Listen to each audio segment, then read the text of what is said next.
Ooh, ooh, yeah, yeah. I'm all fucked up. I lit a candle for Elvis. Rocks pouring down my cheeks. I know he's still alive and I just can't wait to meet him now. I'm going down to Graceland. I'm going down to Graceland. I will buy man a drink. And we'll talk like it's the 70s in my sequin suit and gray sideburns. For those who want to know, that's what this shirt's about. It's from this man here, from one of his earlier releases. Though it's, you could probably find it on the EP he released, self-titled EP released. More on that if you want to. I've talked about, even through the Facebook page, I've talked about this man. He's the one that taught me how to play, or at least gave me the basics. Oh, I think I attempted to learn Paranoid from him before I had to relearn it myself. Because it's been a while, but regardless. Hold on a second. We're back in What Up Again, Random Rockers. And yes, it'd be stupid for me not to talk about a man who had been self-proclaimed as the so-called king of rock and roll, even though he's, for some reason, given it more to Fats Domino in certain interviews. But I digress on that. Apparently, it's a sort of subject matter. He seems to have been known to have possibly plagiarized artists before it was that, but the thing is, there was a worse artist who plagiarized and didn't even have any taste to it musically, like Elvis did. So I think you should be more grateful Elvis at least had a good sense of musical taste, as opposed to that other guy that nobody remembers, even myself at this moment. Hell, apparently tried to do a metal record and it sucked, or at least tackle metal songs and into big band form. That artist. Some of y'all know what I'm talking about. And no, I'm not talking about Richard Cheese. He's at least being funny. No, this is some other guy before all that. He did this to Little Richard, and I think there was some TV doc that I remember seeing that talked about him, but briefly. But anyways, luckily he got forgotten about in time. But regardless, Baz Luhrmann's Elvis. There's been many of them. This is this director's portrayal of the whole thing, starring Austin Butler, who, unlike what I was doing, his is not an impression. He channels Elvis. I wouldn't say it goes to the lengths that like a Jim Carrey did with Man on the Moon, for where he got completely lost in his role as Andy Kaufman kind of situation. No, I don't know about that necessarily, but this Austin Butler guy, he even talks more and sounds more like Elvis, even in the interviews he does, apparently. So, and he does the actual singing, it seems. So, in a similar sense to, for the parts, in a similar sense to how I think Reese Witherspoon and Joaquin Phoenix would do for June Carter and June Carter Cash, I guess, at this point, and Johnny Cash, respectively. So, my thoughts is that, how did I feel about this movie? I liked it. I was expecting not to really go in and hate it, but I was expecting to see what criticism. And there are some, and I think some of it has something to do with the soundtracking, especially knowing that this is also the man who's known. This director's known to be a hit and miss, and his last movie he did was a bit of a miss in in his adaptation of The Great Gatsby.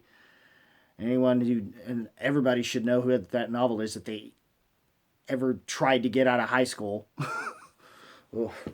But I've seen other adaptations that were done better, apparently, from what I'm told, or seen through school, but regardless.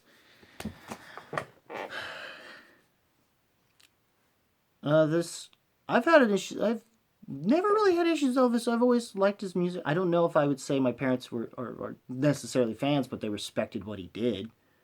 I guess for the music, for what he did do for music, I guess, and at least trying to properly, like, I'm in what he did for rock and roll, and more so, I guess, rockabilly to some extent. Maybe not to the same extent as, like, say, Johnny Cash, but that's kind of what. And it's more, but it's more about his, unfortunately, the tragic tale for him of Elvis, but through the eyes of his manager. That's name escapes me. I don't know. I just know he plays by Tom Hanks, and it's probably better off because this guy, his performance in here isn't the best as it, and it's just Tom Hanks kind of going through it. But what he's given, and from the script, you can tell he kind of gives a shit, but he doesn't really know how to handle or do it well. And given all the situations, you feel bad for Elvis in this case. Given all the stuff that's going on, it's not an ordinary biopic. It starts off seemingly more on about Elvis, or at least in the sense that how it really clicks on how you get into what Elvis was phenomenally was as the phenomenon he was at the time period he was in, even, and despite the moments where they segue from scene to scene sometimes with more modern music takes on some of the songs he's done, whether they have been covers or blatant ripoffs of said artists. Apparently Hound Dog was one of those, even though that one's his rendition is one of my faves of his. And the version I was talking about, the version of All Shook Up, is one of mine, and even the version that I used to start this with from the Black Dynamite series cartoon on Adult Swim from years back, that was funny to me in that version. That's why I went with it, so I didn't have to worry about it. But yes, besides, well, between that and a chance to rep anyone local, I'll do it, musically. So, if they're good. Yes. So, with Elvis, there was a lot of interesting things, and it does go in an interesting direction about how poor Elvis was just ignorant, in his own right, was just ignorant to the business, or at least enough to not have been taken advantage of by his manager throughout his whole life.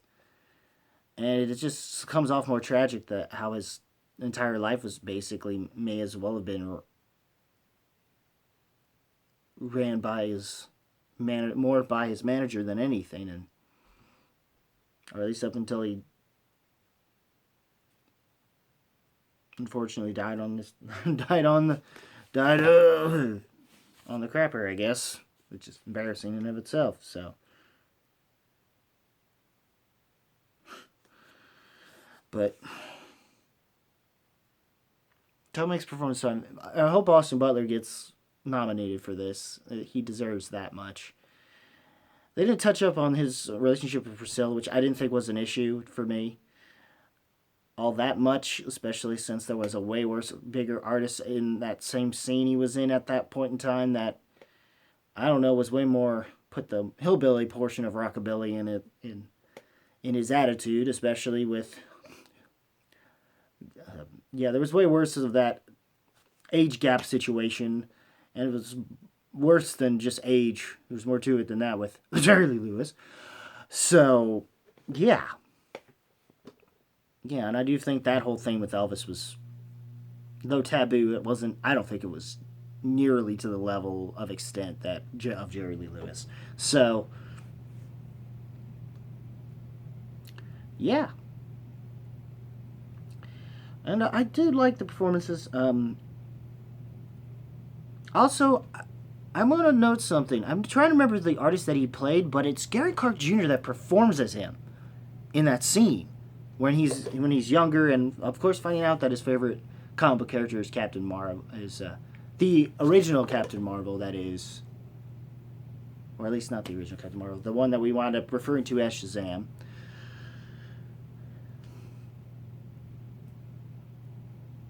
So, unfortunately nowadays, that Captain Marvel was his hero.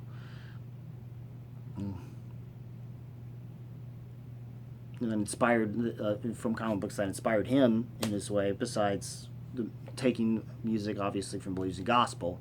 And he at least did something with it in a way that actually made sense and was true to form of that musical style.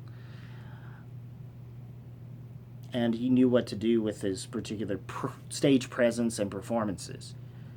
And that's what that paved the way for a lot of other people, whether or not we want to admit, whether or not about the plagiarism thing, which they kind of brush over it and they made it seem more like he's more friends. Which, by the way, the guy that plays B.B. King, I don't really think that looked like nothing like B.B. King, by the way. At least the dude that played Little Richard looked more and performed like Little Richard in a way. So it worked. And that worked for what little we see of that.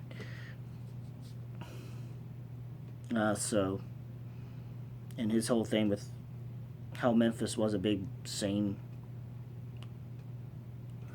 all that.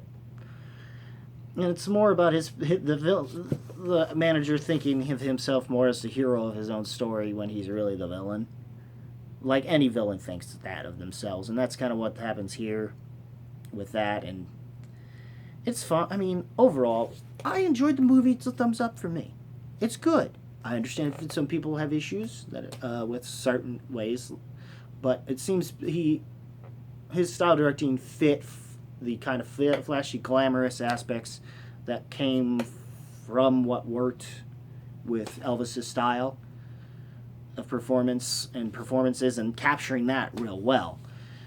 And Austin Butler's performances do a great job of handling that, even with the moments of prosthetics. He's still it's hard to not be lost in him being Elvis on the screen, which is what you go there for, and I think that it delivers in that regard. And despite how you feel, he had a swagger to him about how he felt about play. It seemed like he was, and maybe he did, but at least he knew the material, knew what he was doing with it. As opposed to some other artists who did plagiarize and just went a completely different direction that was complete whitewashing. He didn't whitewash, at least. I'm just saying, he didn't. He at least knew his influences and wore them on his sleeve, for better or worse, I guess. He's not a terrible singer. I mean, you could do worse like Bob Dylan, but for me, personally. Not a bad, which is a bit of a shock. I get it if somehow Ian watches this. I'm sorry. I know he's your dude, but he's not a great singer. Though your tone for it, despite your clear influence in it, you sound better than him, or at least a step up from his. He's more known as a better songwriter than he is really a singer. To me, that's a hot take. Sorry to certain Bob Dylan fans, including my homie Ian. But even though I won't turn away Bob Dylan though if he plays. Even I have my moments of everybody just get stoned, or just like Rolling Stone, or at least the later renditions that I think Ian used to do back in his younger days. When he was starting out. So. Like I said, overall, it's a thumbs up. They did a great job with this. I'm sorry I went a little too long with this, but that's just me. I like this movie a lot. I hope you guys enjoyed it. I like this movie a lot. Hopefully you enjoyed it. Hopefully you enjoyed this review as well. Rock the like button with the rest if you must. Hit the subscribe button, click the notification bell. All my links to my socials, all my social links down in the description as well. And, as always, keep it random.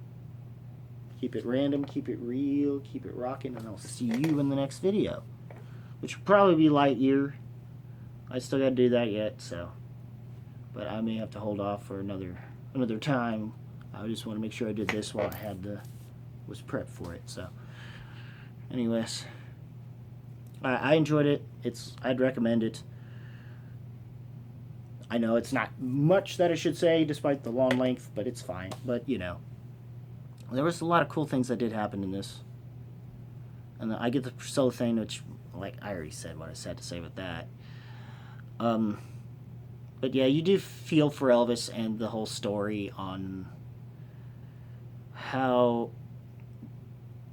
how it is about, you know, tragedy and how was taken advantage of his entire life and career since this man showed up in his life, and the moments that he could have been there for his, and it just sucked his situations.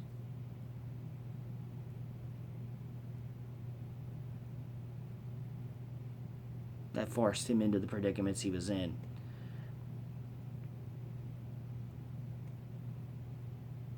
So, but I can't say I blame him for being as what he was for that time in Revolutionary. But once again, that's it, guys. Guys, keep it random. Keep it random, real, and rocking. And I'll see you in the next video. Take care, y'all.